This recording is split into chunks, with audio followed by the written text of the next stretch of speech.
at the end of the session. And during the presenter session, please mute your microphone unless you are permitted to speak. This session's outline is as follows. Each presenter will have 10 minutes to deliver their presentation. At the 8th minute, there will be a reminder that there are 2 minutes left. And at the 10th minute, I will state that time is up. And it is followed by question and answer segment. So the maximum time is 15 minutes. And I kindly ask all the attendees to hold their question until the Q&A session after each presentation. So if the presenter want to ask question when it is not their turn to present, please use the raise hand feature in Zoom. And I'd like to remind all the presenter to change your display name to paper ID and your full name. And please make sure to use the official virtual background provided for this session. Okay, and now I will check if all the presenters have joined the session.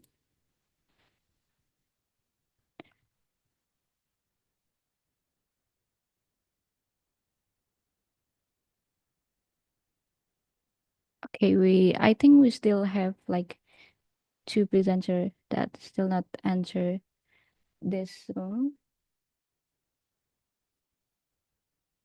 Yeah, there should be a photo session, but I think if some presenters are late, we can conduct it after the presentation. So please stay in the breakout room. And okay, without further ado, let us welcome our first presenter, Mr. William Kusuma. He will present a paper with title Impact of Smart Home-Based Artificial Intelligence Implementation to Facilitate Household Activity in Indonesia. Okay, you can start share your screen. My friend Neola will do the share screen, Kak. Sorry, I think my volume is too low. Can you repeat again? My friend Neola will do the share screen. Oh, okay. It's okay.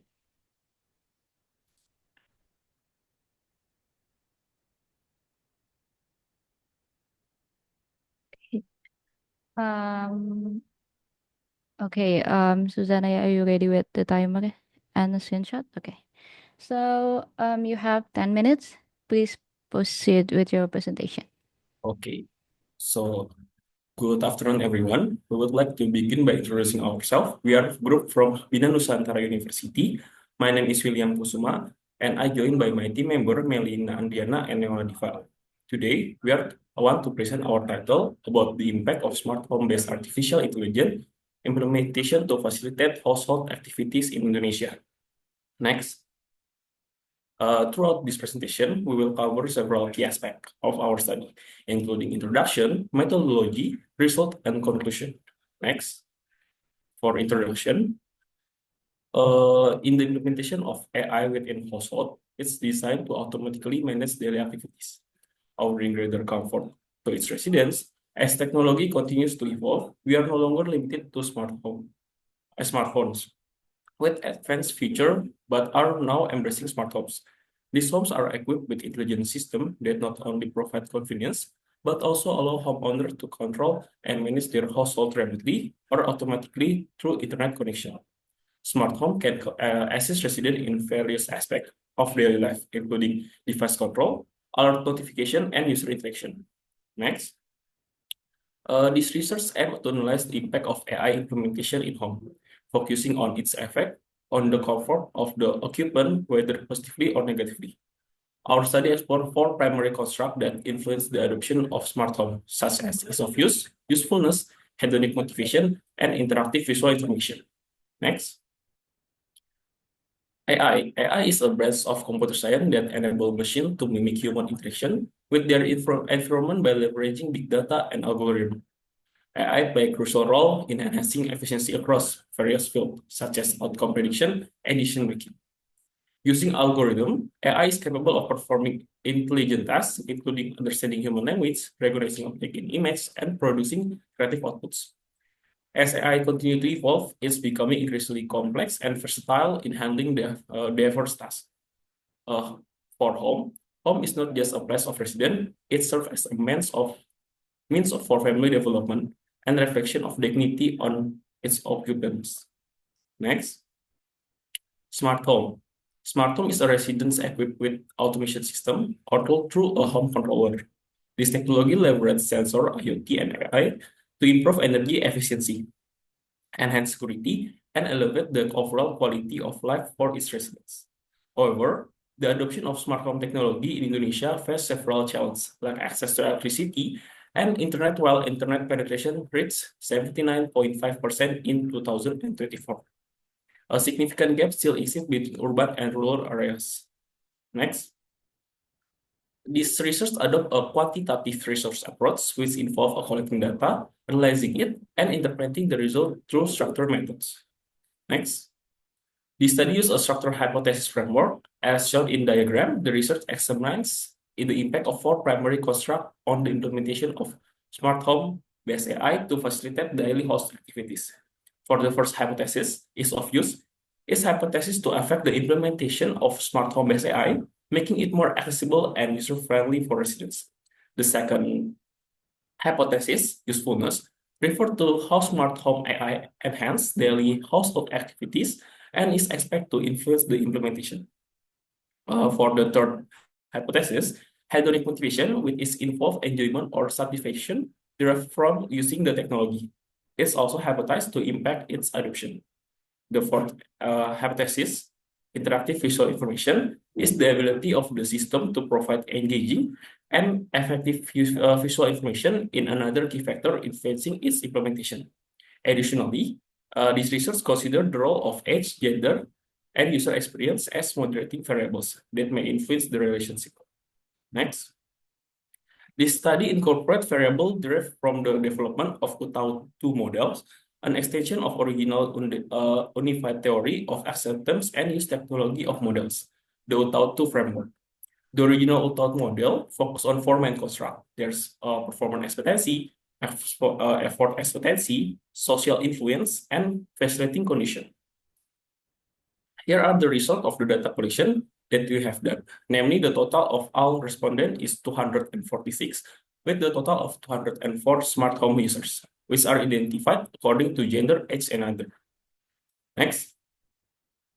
The result of the questionnaire were processed using smart PLS and using the application of structural equation modeling. In regression has developed along with the development of statistical technique. Next. Okay, from this following table, the construct variety and factor loading according to the table, there are no reliable indicator for outer loading or AVE for smart home based AI. This following is result of the construct validity and reliability table, where to determine the reliability of indicator, the composite reliability value must be greater than 0.788, and the cross-match alpha value must exceed 0.5 to qualify the reliability. Here is the structural model table, where in the study, 5,000 subsample and the p-value were used to evaluate the path model and decide whether to accept or reject the hypothesis. If the result is not statistically significant, then the hypothesis is not rejected, while statistically significance lead to rejection. Next, come to analysis. Our research analysts divided into the first for the relationship between ease of use and daily household facilities, which based on the ease of use factor value, the initial sample is 0.167 and the p-value is 0.086. The ease of use factor shows a significant positive value with daily household activities. Next. The relationship between the usability factor and daily household facilities. With this result, the sample value is 0.232 and the p-value is 0.039. It can be concluded that the usability has a significant positive impact on daily household facilities. Next. Third is the relationship between hedonic motivation and daily household facilities, with the results showing a significant positive relationship with satisfaction with daily household facilities, which is indicated by the original sample value of 0.148 and a p-value of 0.280. Finally, the relationship between the interactive visual information and daily household facilities with the result positive correlation with availability of full day home facilities based on the original sample of 0.256 and p-value of 0.003, it can be concluded that interactive visual information has a positive and statistically significant effect on daily household activities. So for the conclusion, overall the results show that the practical benefit and interactive element of smart home system are critical to increasing user satisfaction, which support Indonesia's ongoing acceptance and development of AI-driven home automation. Based on the research result, in the end, the impact of the implementation of smart home at home has a positive impact on its user, thus showing that AI-based smart home is feasible to be implemented in Indonesian homes. That's all for our presentation. Sorry if there's many wrong words. Thank you.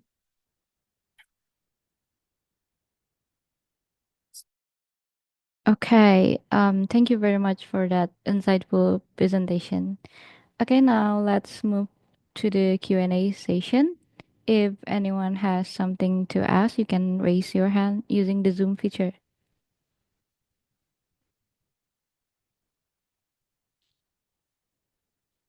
Three, two, one.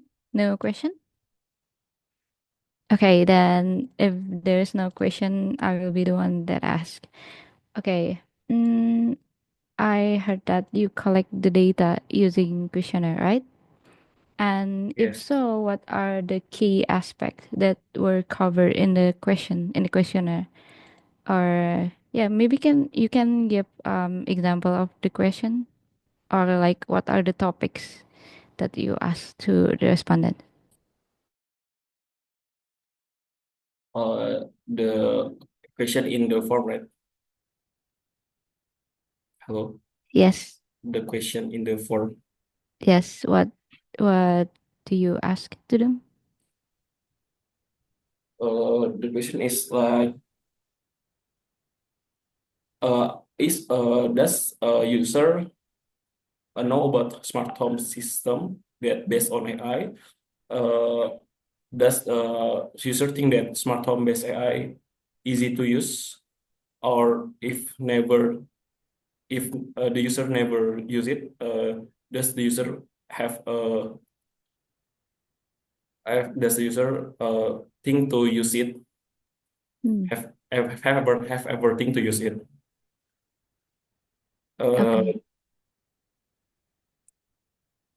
and does user is satisfied using the smart home based AI? Okay, so it's basically cover um all the important things, right? Okay. Mm, okay. Is there anyone else that want to ask question? Three, two, one. Okay. Okay. I think that's all. Thank you, Mr. William Kusuma, for presenting. Great work. And okay, let's move to the next presenter. Okay. And the next presenter is Cognia Hayagunisa. Are you present? Yes, here I am. Okay, you can start to share your screen. Okay.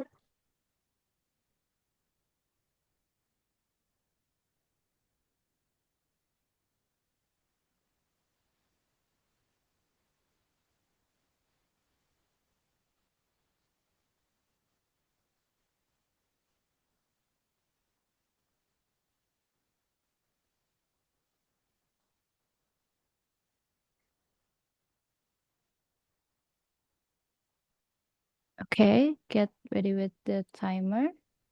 You have 10 minutes. Please proceed with your presentation. Thank you for the opportunity. Assalamualaikum warahmatullahi wabarakatuh. Good afternoon, everyone. It is an honor to opportunity to present to you today. Uh, our discussion is optimizing laboratory security with IoT as emergency monitoring. In this presentation, we will explore how the integration of IoT technology can revolutionize the way we detect, monitor, and respond to emergency in laboratories. Uh, this paper have authors with name is Erika Loniza, Kurnia Herunisa, Febrian Gimokodompis, Sigit Widadi, Irfan Eko Krismarianto, and Bambang Untara. With the presenters today is by myself. My name is Kurnia Herunisa. Okay, the content list of my presentation today. First is introduction. Second, related studies and contribution. Third, methodology. Fourth, experiment result.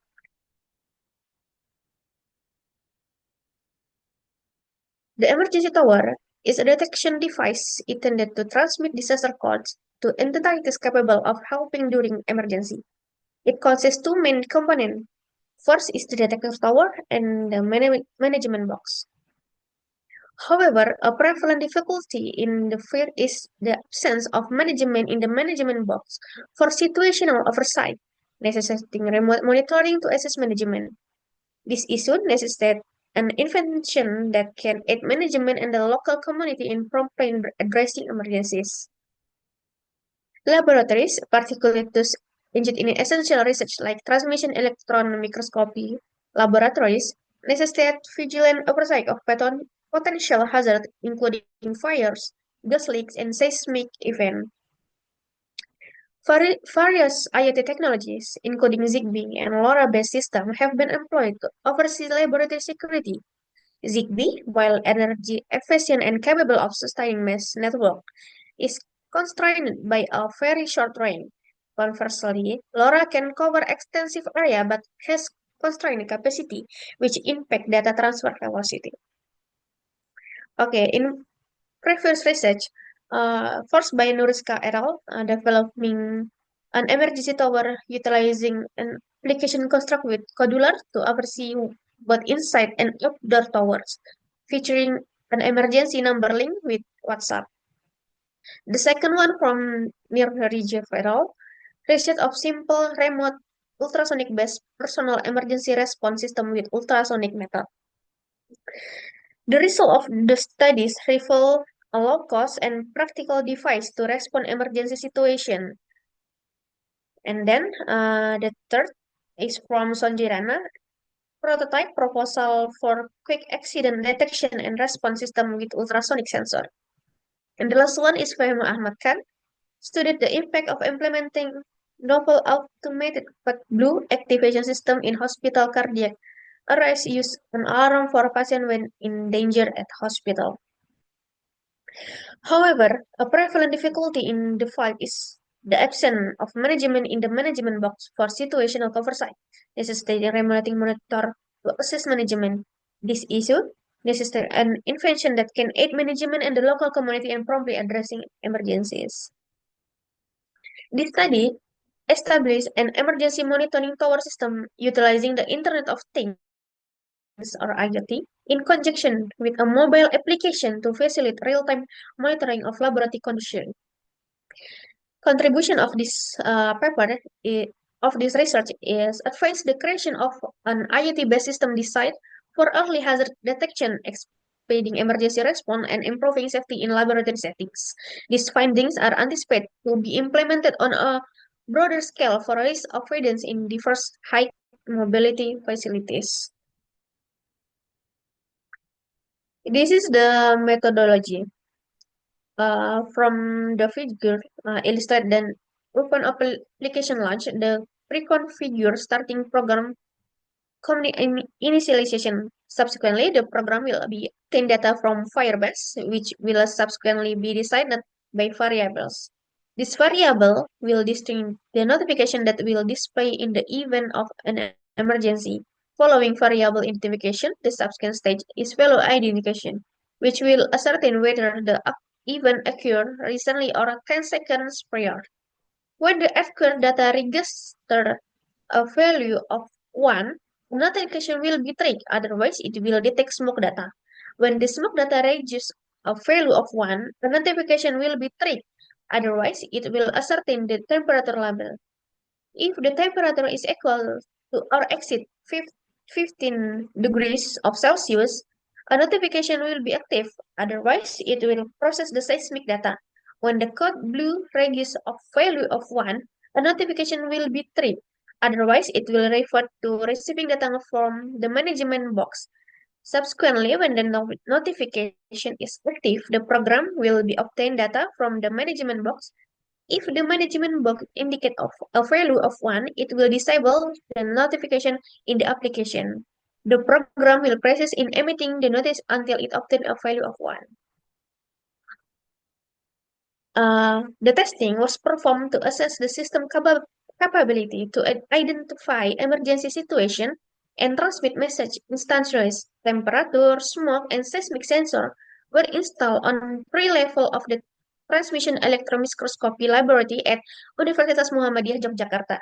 The test environment parameter consists of a sensor device distance of around 5 until 10 meters, which is detector towers, together with obstruction including concert wall and electronic apparatus. Latency is quantified using automatic counting in Firebase application. The average is derived from 10 tests conducted. This is this is our experiment result. Now, uh, in the left feature, this is the emergency display of code rate in the ground floor. And the right display in 10 seconds after the incident. So in the emergency code or in fire, it will turn to red. And then in the notification testing on application, the outcome is shown in table 1. According of the measurement and testing finding present in table 1, experience were performed 8 times on the ground floor, 8 times in first floor, and 70 times on the second store. The result demonstrate that the application consistently issue a notification upon receiving data one from the tower sensor or in the case of an emergency. Notification testing was performed assess to system capability to identify and transmit risk notification in real time.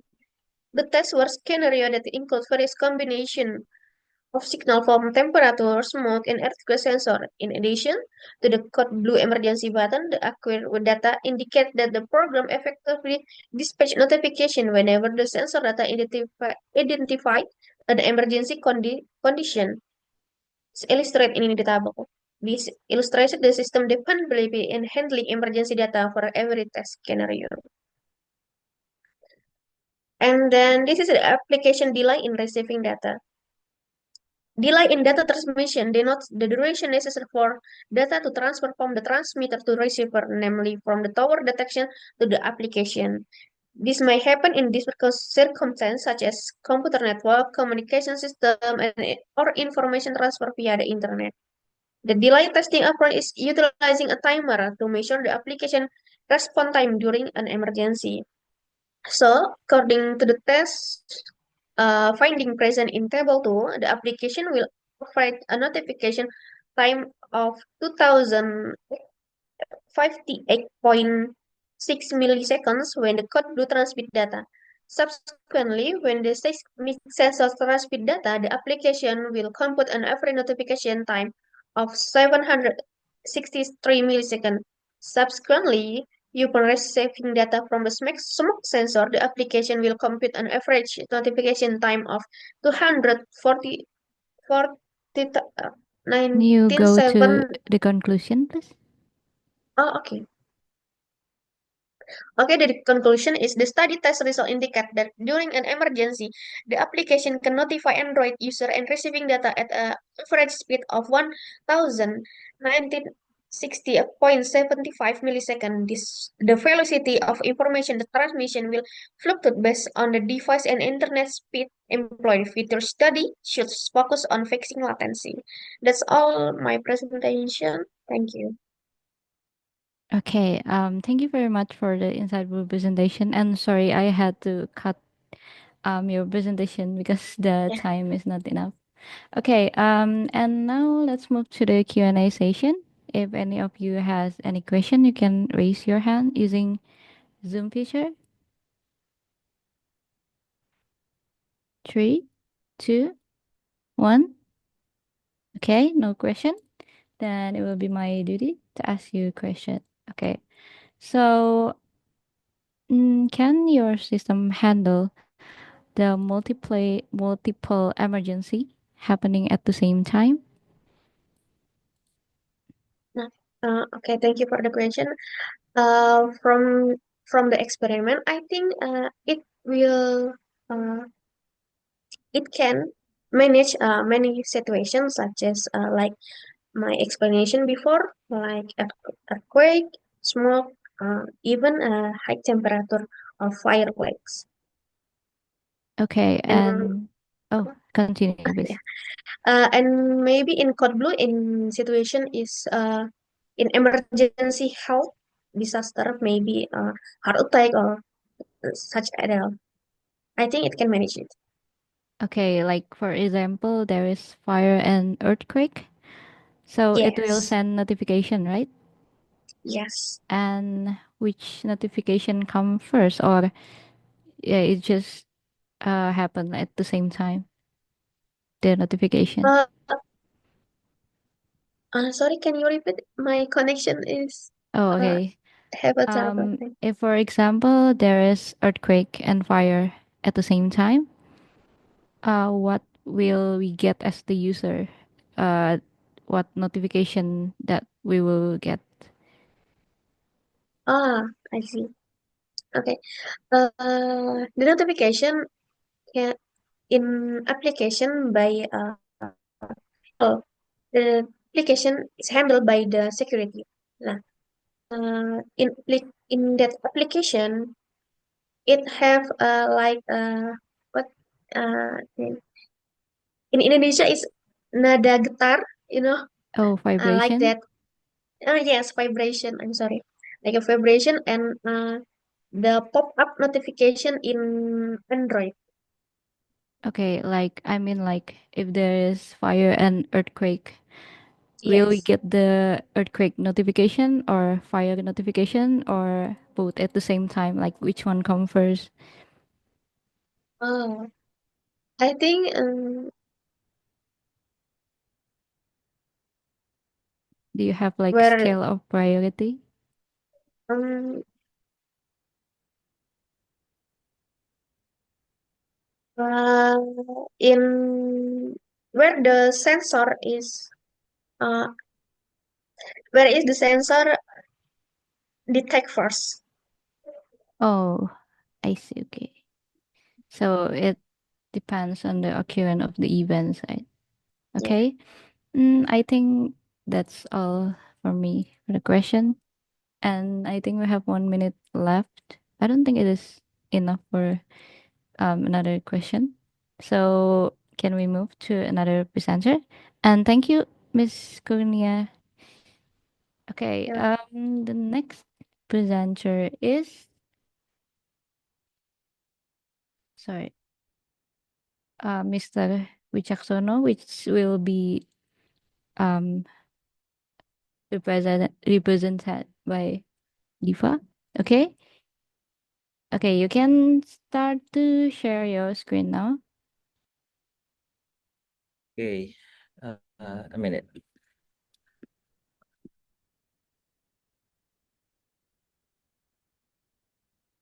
Okay.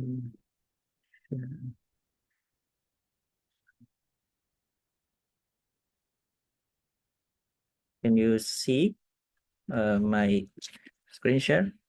Yes, it's clear. Okay, you can start. You have 10 minutes.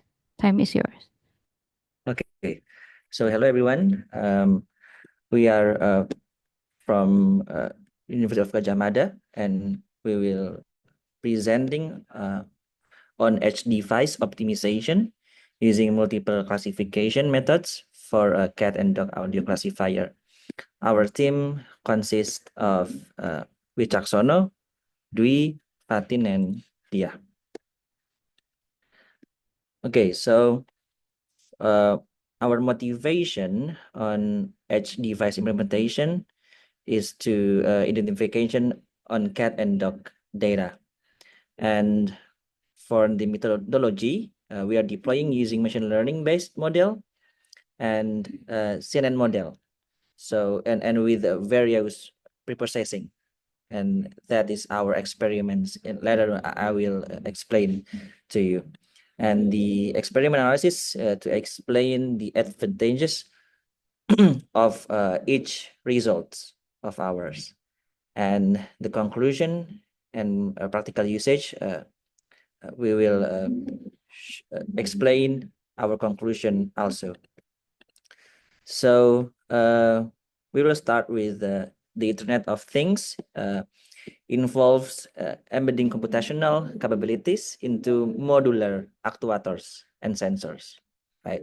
Instead of relying solely on centralized servers to process data, IoT are designed to process data locally and enabling automatic and continuous feedback directly to the sensor or the actuator level.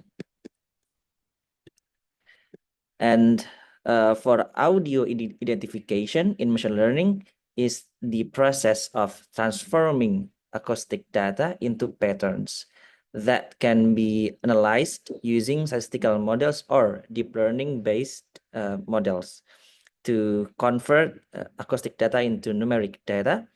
So it transforms into spectral pattern.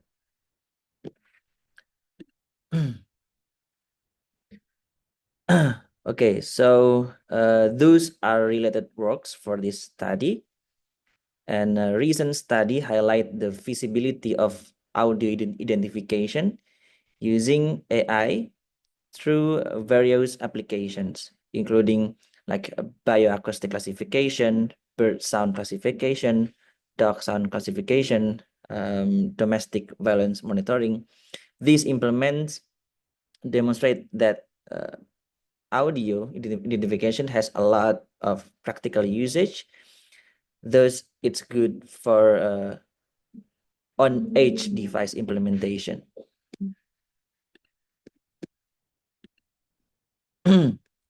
This device, Arduino Nano 33 Cents, we are using this for experiments.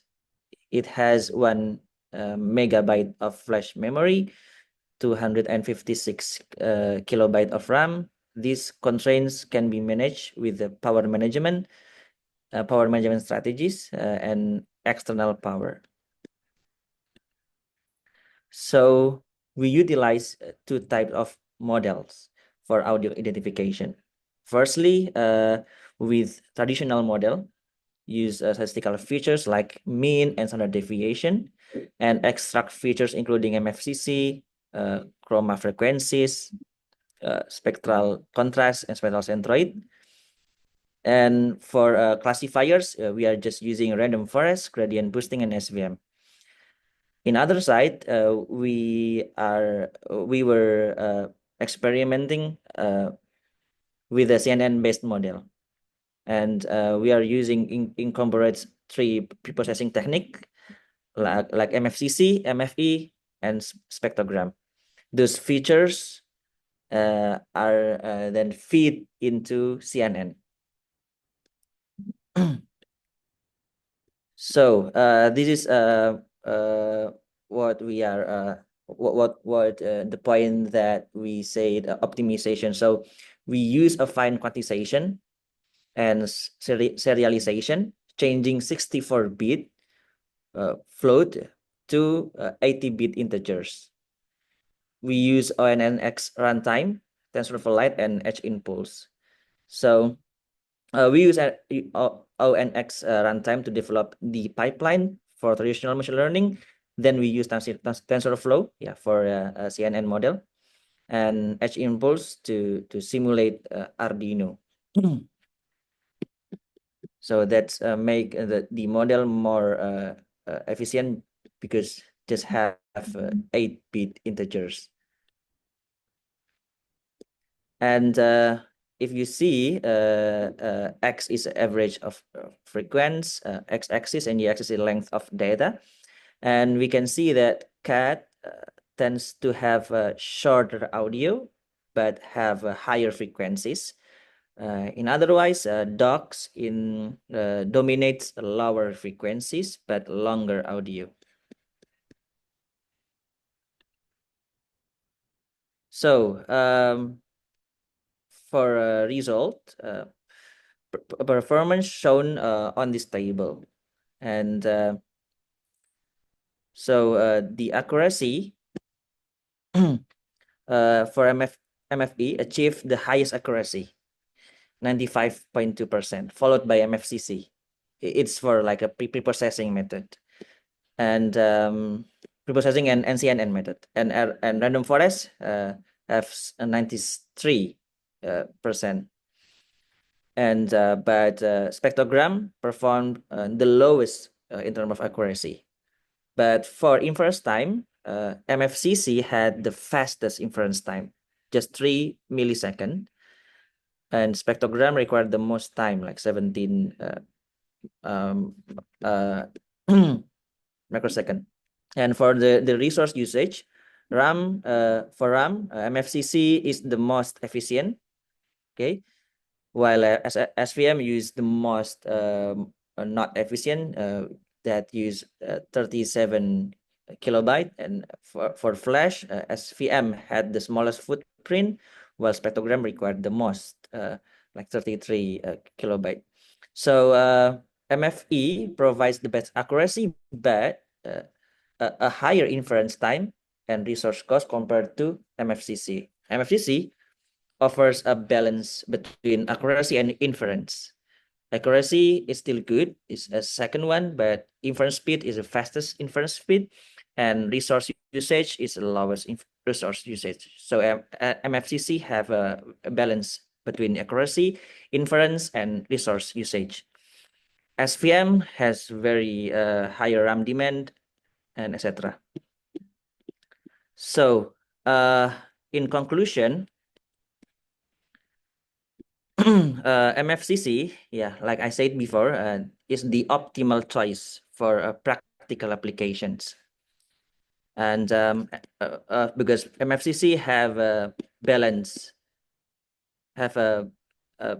performance, MFCC provides a slightly lower accuracy compared with MFE, just like 2%. But for efficiency in resource, like inference time, MFCC is more faster than MFE, and RAM usage is less RAM than MFE. So in the fast and lightweight nature of MFCC is ideal for like in the wildlife monitoring. MFCC can use it idly, or maybe in pet distress identification, or maybe in home security. So MFCC strikes an excellent balance between accuracy, efficiency, and resource, making it the best choice for practical, for time sensitive applications. I think that's all from us. Thank you so much for your attention. Good afternoon. Okay, thank you so much for great presentation and great work. Okay, now let's move to the Q&A session. Is there any of you want to ask question? You can raise your hand using Zoom feature. 3, 2, 1. No question? Okay, then I will be the one who asks the question. Okay, this is a very interesting work because I usually see like people do animal detection using image and many other form of data. And this is use audio data, right? And where can this system be applied in everyday life? Like, can you share real world example of the use? Yes. Okay. So this audio identification, yeah, and I think audio is more cheaper than visual vision. And yeah, I agree that you say that audio is more efficient, more cheaper, and because of that, I think audio identification or audio classifier could implement in broad of implementation. I think one of them like home security. I think if oh, I think for like other of animal like audio identification for like ambulance. I think other than we using like vision to classify ambulance, I think we can use audio identifications, and MFCC have a good accuracy and inference speed, fast inference speed. I think it can be done. It can be good result too. But for specific for animals, I think it's like from home security or like for wildlife monitoring.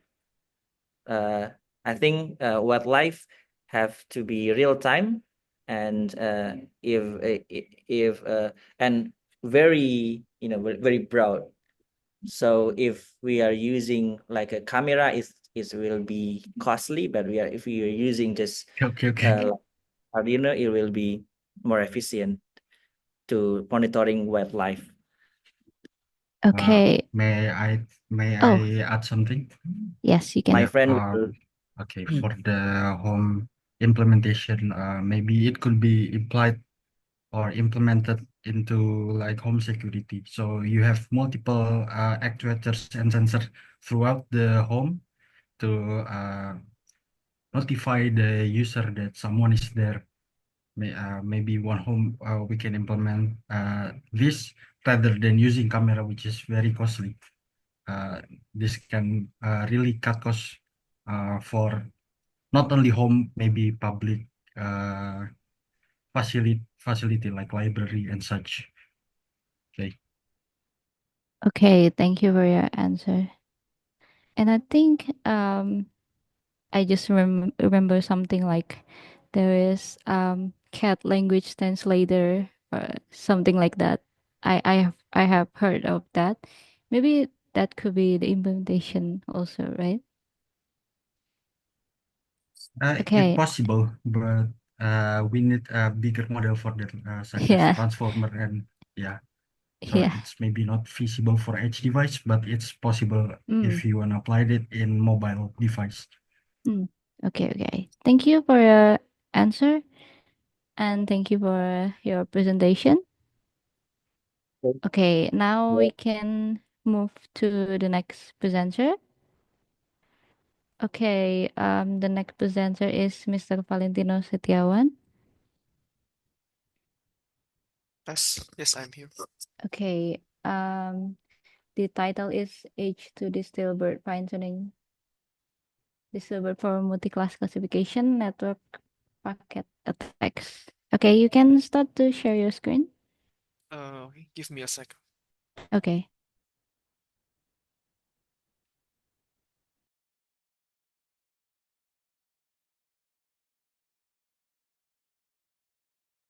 Okay, you have 10 minutes. You can start now.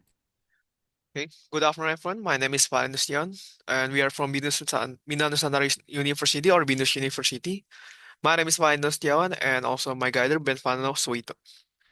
In this work, we will present Edge IoT Distillbird, fine-tuning Distillbird model for multi-class classification of network packets and lengths. So the content for this presentation before the introduction of this paper, the previous works, methods, and the results of our model itself. The introduction. So the rapid growth of IoT device project to reach 40 billion by 2030. It has led to a significant increase in cybersecurity threats. Machine learning models and NLP model like BERT and DistillBERT has proven highly effective in addressing cybersecurity challenge. DistillBERT, a lightweight version of BERT, maintains high performance while reducing the computational demands, making it ideal for resource constraint application. To tackle the classification of IoT security threats, the Edge IoT distiller model was fine-tuned, enabling the robust multi-class classification, especially designed for the IoT environment. The key contribution and the aim of research. There's two key points in here. First, we are fine-tuning. We work on developing a entire version of Distilbert, the Edge IoT Distilbert, by fine-tuning the Distilbert based on case for accurate classification of the various types of security threats in IoT network traffic. And the second one is a comparison with the existing research. These works also combine our model with some other available research outputs, establishing the validity of the model itself. Next, we'll talk about the previous work. There's multiple previous work that has been done throughout the year. There's even pre-work that related to this topic. There's some notable one. For example, here is the security board with a focus area of cyber threat detection in the IoT itself. Its key contribution has the lightweight model preserving privacy and has a real-time processing of complex pattern using BERT. And also there's Chen and Liao using a model BERT log, which can do a normalization in the system logs. It uses a sliding window feature extraction with and achieve a high accuracy. Now this gap analysis and comparison with the recent work. Here there's three aspects that we are comparing. There's three categories D, B, and N. D was categories for managing network and cyber threat detection. B was the utilization of the BERT model, and N, the model proficiency in carrying out packet data analysis within network traffic. From this throughout the year, we can see that in the recent years, especially in 2024, there's a security board that was able to checklist all the boxes in here. They can do the managed network-oriented cyber threat detection using the BERT model, and it can carry out a packet network analysis. But in the recent years, there are also some other research that close related, for example, in Park and Yeo with CTI BERT. And also there is Sayar et al. With BERT and deep learning model. Sorry. Now the method. Our method was using in this model was simple. We are using the dataset itself first, and then we are pre-processing the dataset. We first turn the PCAP or all the extra feature into a text and then we will split the dataset. Next, the pipeline will go into the fine-tuning itself, which we are gonna loading the model, load the model, and then tokenization, we train the model, and finally the evaluation itself. The dataset. The dataset was Edge IIoT dataset, which has 61 features, enabling a detailed network analysis. Here's the table for the first 10 features from the dataset. We can see there's a frame.time, which is the date and time, the source destination, host, and then our protocol and the ICMP. Also, the Edge IoT dataset has around 2.2 million total of data, which can be seen in the second table here. It has 15 class, ranging from the normal up to DDoS ICMP. Here, the normal has the normal packets has a percentage as a total of 1.6 million, or 72.80% of the data itself. Well, and then the DDoS ICMP was the last one, should be around 100,000 with 5% of the data.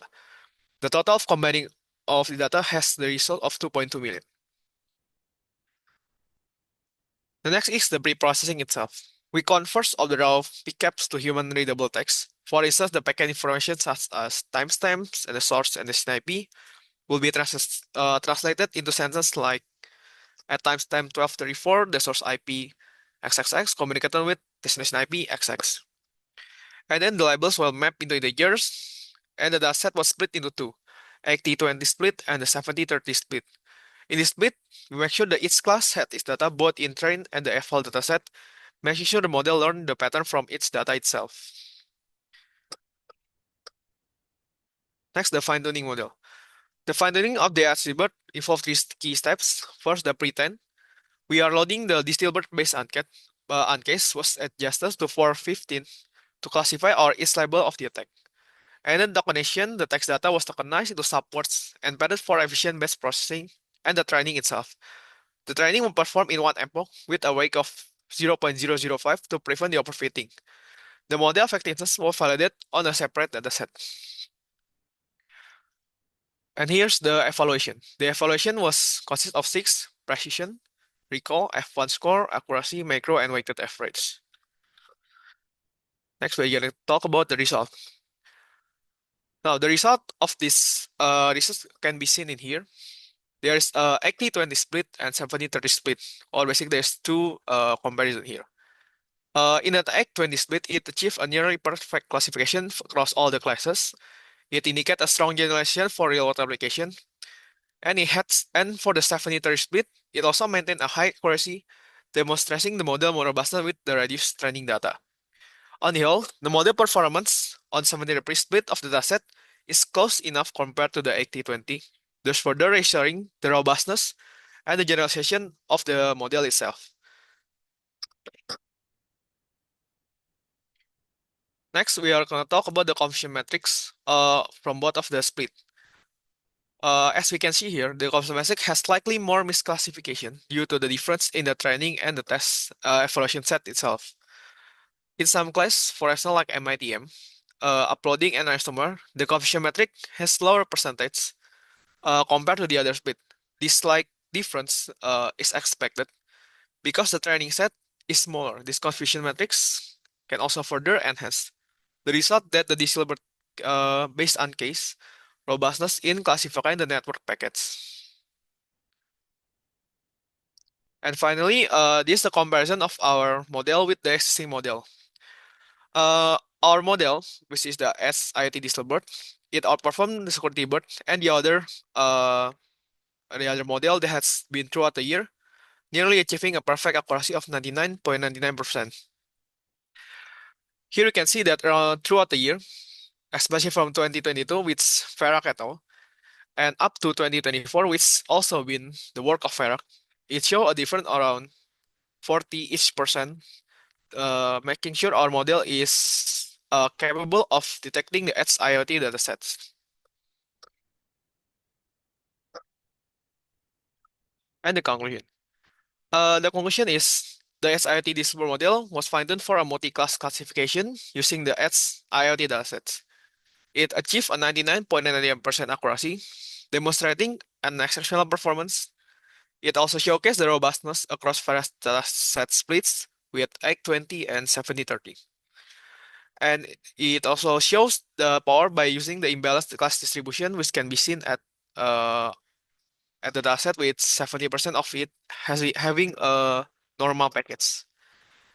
For the future work, we are aiming to implement the model quantization to enable deployment in the resource-constrained environment, while also ensuring the efficiency and scalability of the model itself. That's all from my presentation. Thank you. Okay, thank you so much for the presentation. It was cool, great work. Okay, and we can move to the next session, which is Q&A. If any of you have question, you can raise your hand. Okay. 3, 2, 1. Okay, then I will be the one who asks you the question. Okay. Okay, and I noticed the dataset has imbalance class, which is Yes. actually a common problem in like cyber attacks, right? Yeah, and Yes. how you address this issue in this case? So in this dataset, the first aim was probably to reduce the dataset itself. But at some further investigation, it shows that each class, while it has an imbalanced total data, for example, in here in MITM, which only have 0.05% with 1,000 data, but the model still can achieve around 99% accuracy. Now, it is possible because the class has a specific category or specific packets of features that's differentiated from the other class. In the MITM itself, it normally doesn't have a source host and destination host, while most of the packets here, it all has a source and destination host, making the model can easily detect, oh, if has no source and destination, it's probably MITM. The same can be seen in here in the DDoS or the port scanning. The port scanning usually has a lot of packets. It's 22,000 here. And normally it just spam all the packets to the different network, but it doesn't return any result, showing that if there's a lot of packets, but there's no return from the server, it means that it is a port scanning. The same can be seen in the DDoS itself, which has more data, and the model still can detect it. More or less, it's something like that. Oh, okay. That is interesting actually. And yeah, because class imbalance always been a problem in many cases. And okay, so it is like the data quality is already great, like that? Yes, we can simplify it like that. Okay, okay. Okay, yeah, and I've heard that the good machine learning or machine learning model comes from the great data sometimes. Okay, thank you for the insight, for the answer, and then yeah, it is a nice one to hear that we have other solution for class imbalance, right? Now we can move to the next presenter.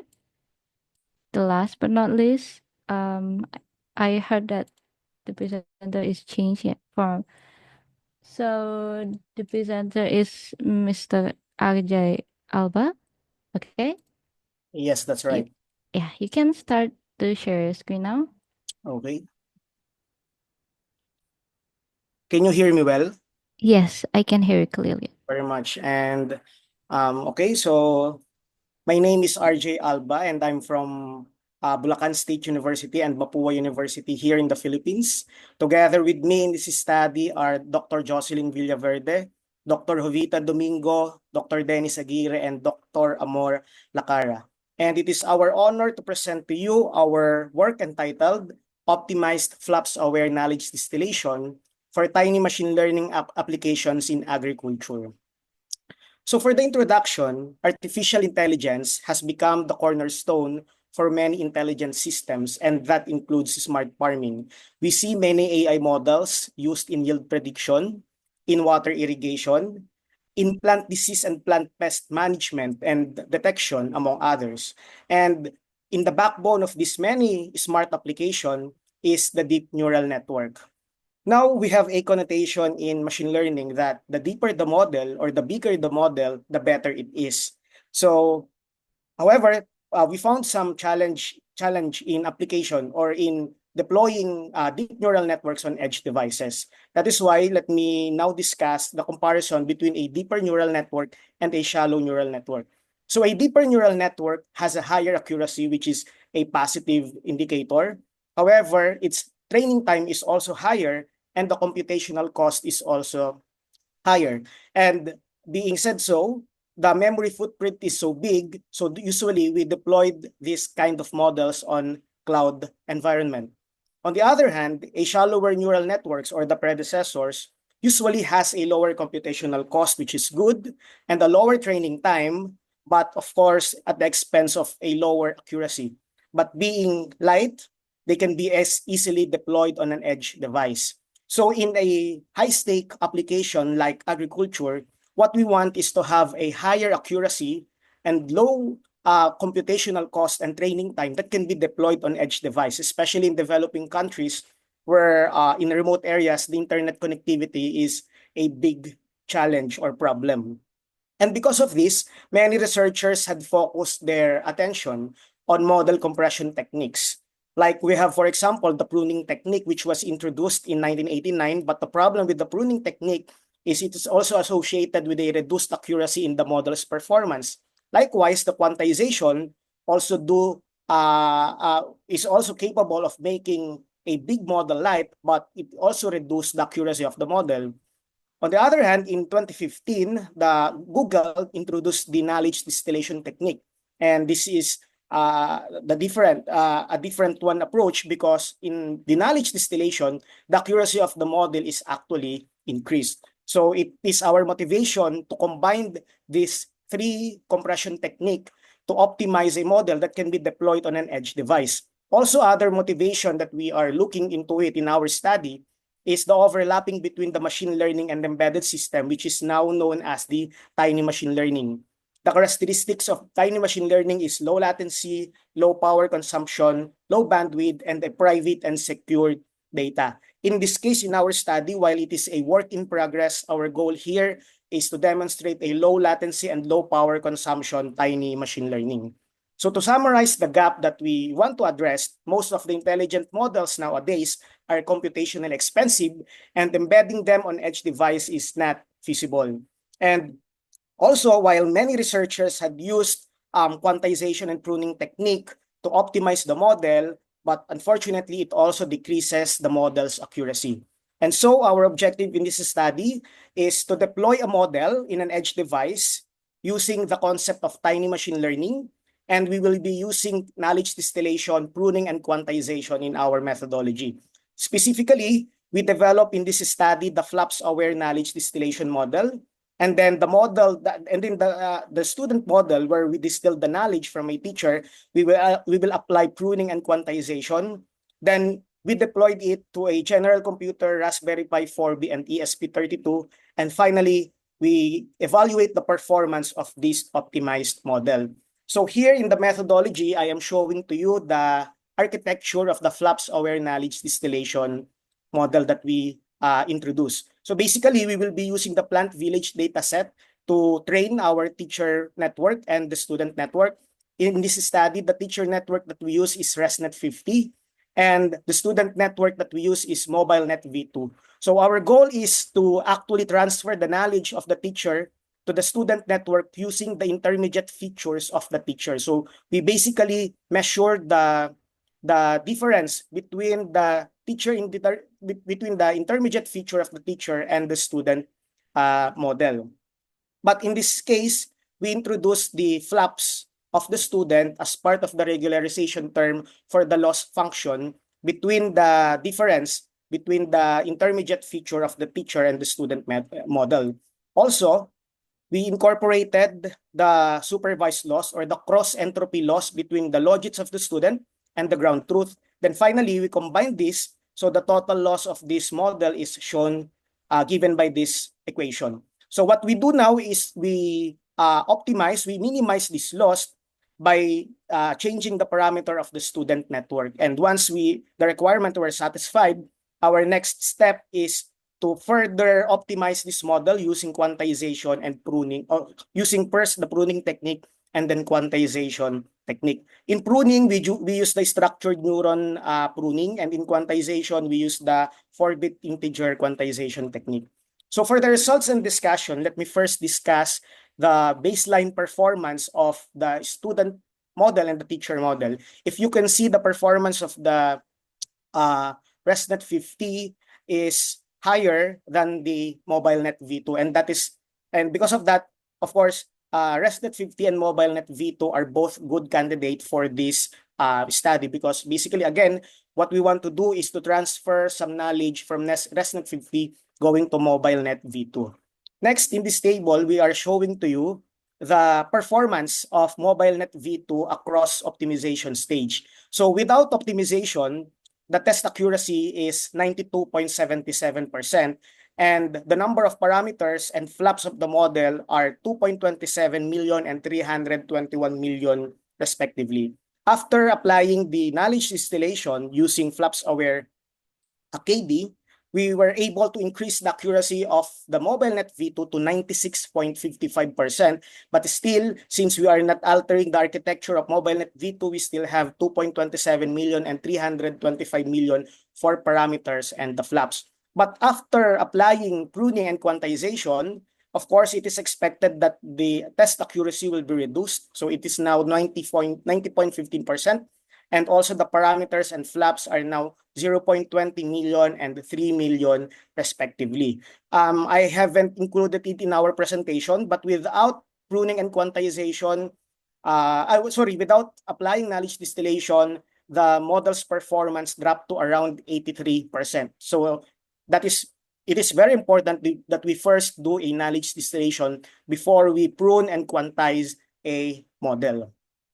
Next, we also deployed this model to 3 edge devices. we have general purpose computer, R5-4B with 1 gigabyte RAM, and the ESP32 with 520 kilobyte RAM and 1 megabyte PS RAM. As you can see, the performance varies because, of course, of the architecture of the edge device, but still we have a 90.15% performance in ESP32. Also, the inference time, I think we have 5,000 images in the plant village dataset that we use as our test dataset.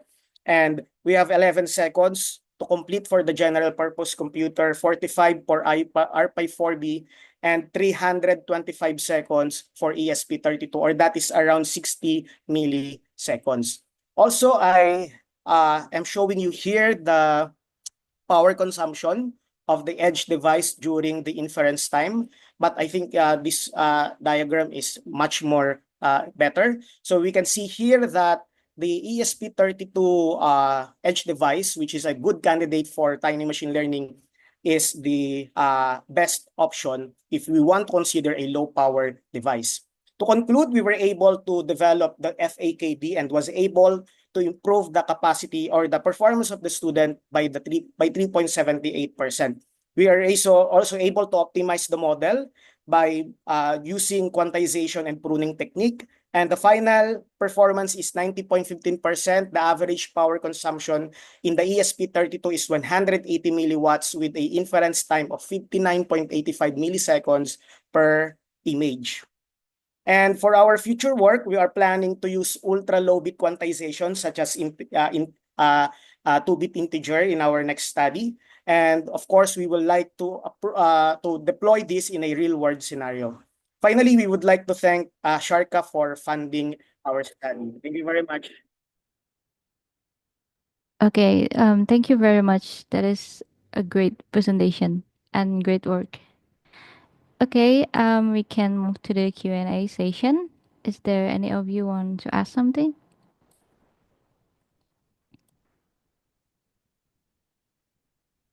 Three, two, one. Okay. Yeah, I think the presentation is clear enough already. Yeah, but it is my duty to ask question as moderator.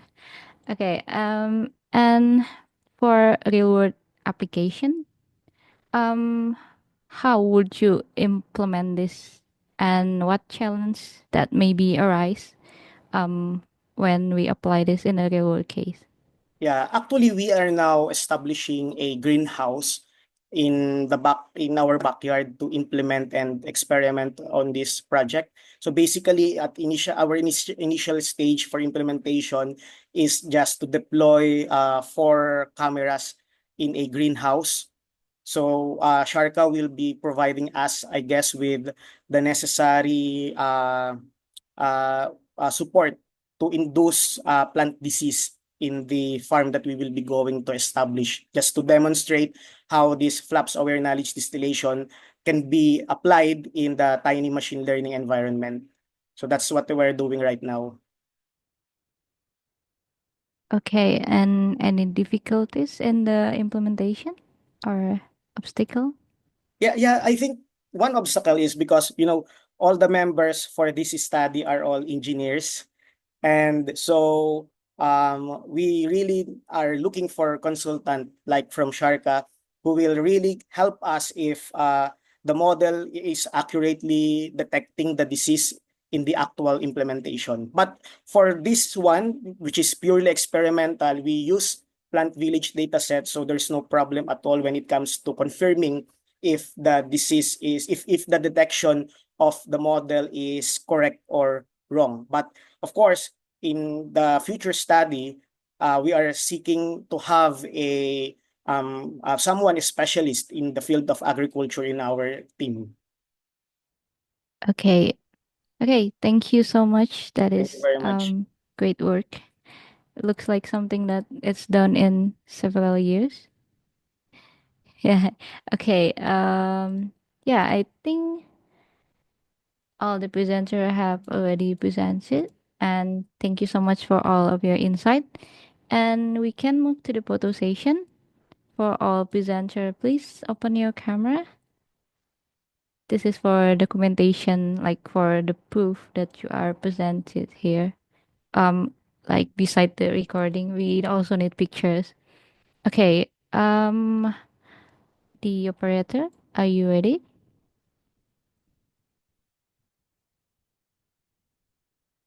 Okay. Is anyone ready? Is everyone ready? Okay, we can take picture now, right? Okay, 3, 2, 1. Okay, is it done, operator? We need one more time. Okay, one more picture. Okay, 1, 2, 3.